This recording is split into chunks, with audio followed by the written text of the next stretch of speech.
ऐसा हो ही नहीं सकता, अर्थ का अनर्थ। हाँ? नहीं, हमको कष्ट यह है कि हमको बोलना पड़ा बीच में, क्योंकि अगर अनिरुद्धाचार्य की जगह ये बात और कोई बोलता तो मैं कतई नहीं बोलता। लेकिन अनिरुद्धाचार्य जी इस समय टीवी पर छाए हुए हैं, लाखों लोग इनको सुन रहे हैं, तो ये तो यही समझेंगे ना कि अनिरुद्धाचार्य बोल रहे हैं। इसलिए आपके द्वारा कोई अपशब्द नहीं निकलना चाहिए। मैं आपसे वंदन करता हूं, कभी कोई अनर्थ करना हो तो विचार करके करिए। भागवत जी के अष्टम स्कंद के 10वें अध्याय में लोग कहते हैं भागवत जी में राधा का नाम नहीं है, राधा का नाम नहीं है। ये लोग गलत कहते हैं, जो भी कहता है गलत कहते हैं। लिखा हुआ है, मैं आपको श्लोक दिखा रहा हूं।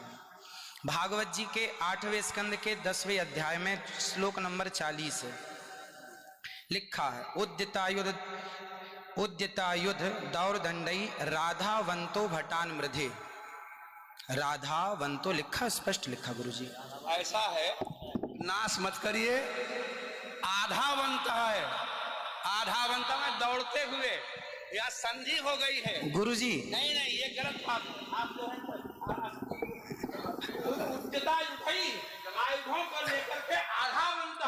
गुरुजी गुरुजी गुरुजी गुरुजी गुरुजी, हम तो आपकी दास हैं। मत कीजिए ना। हमारे गुरुजी कहते हैं ना ना गुरुजी, इसका अर्थ तो सुन लीजिए, इसका अर्थ तो सुन लीजिए। आप जब राधा बता रहे हो, सुनिए सुनिए गुरुजी, इसका अर्थ है राधावंतो भटान मृदेश का अर्थ गुरुजी ने बताया हमें। गुरुजी ने, हमारे गुरुजी, कोई गुरुजी नहीं बता सकता। हमारे गुरुजी कहते हैं बिल्कुल नहीं बना सकते, क्योंकि जब आप राधा बनाओगे तो सर्गे कहाँ जाएंगे? गुरुजी उद्यतायुधई ही हो गया।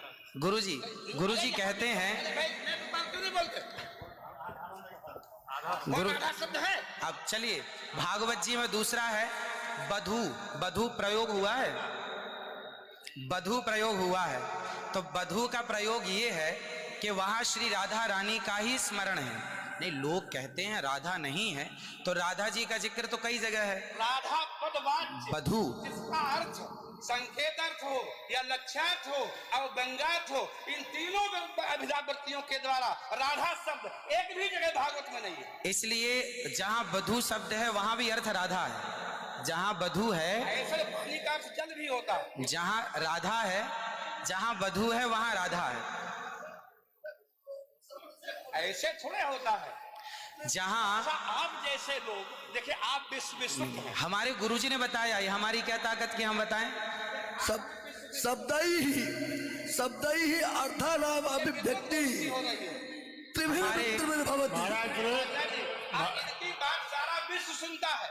महाराज श्री बोले हमारी बात 20 आदमी सुनते हैं। महाराज जी, सारा विश्व, पूरे विश्व को सुनाते हैं।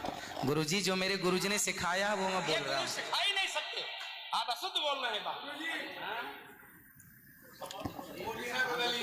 अभी श्री राधा और माधव जो राम नाम है, जो भागवत जी का अर्थ है।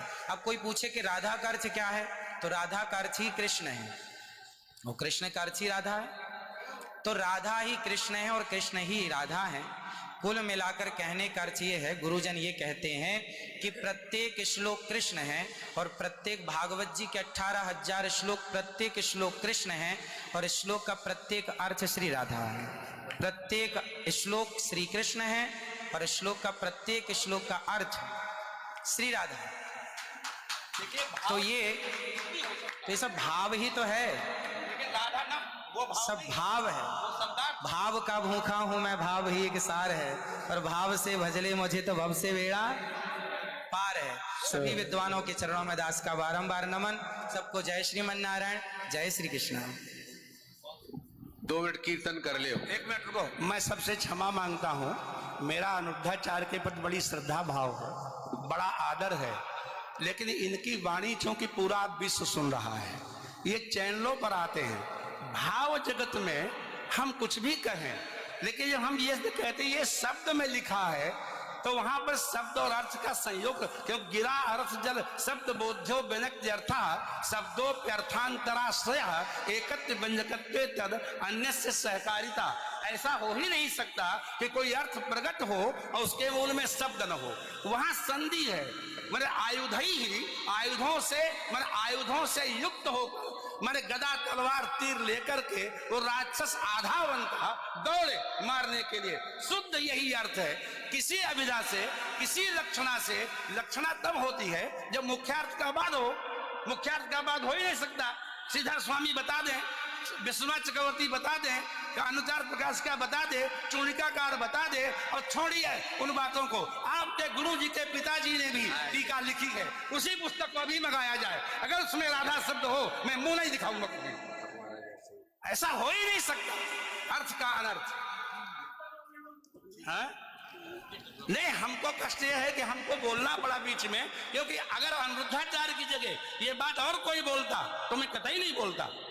देखिए, अनिरुद्धाचार्य जी इस समय टीवी पर छाए हुए हैं, लाखों लोग इनको सुन रहे हैं, तो ये तो यही समझेंगे ना कि अनिरुद्धाचार्य बोल रहे हैं। इसलिए आपके द्वारा कोई अपशब्द नहीं निकलना चाहिए। मैं आपसे वंदन करता हूं, कभी कोई अनर्थ करना हो तो विचार करके करिए। मैं और कोई बात नहीं, सबको क्षमा मांगता हूं।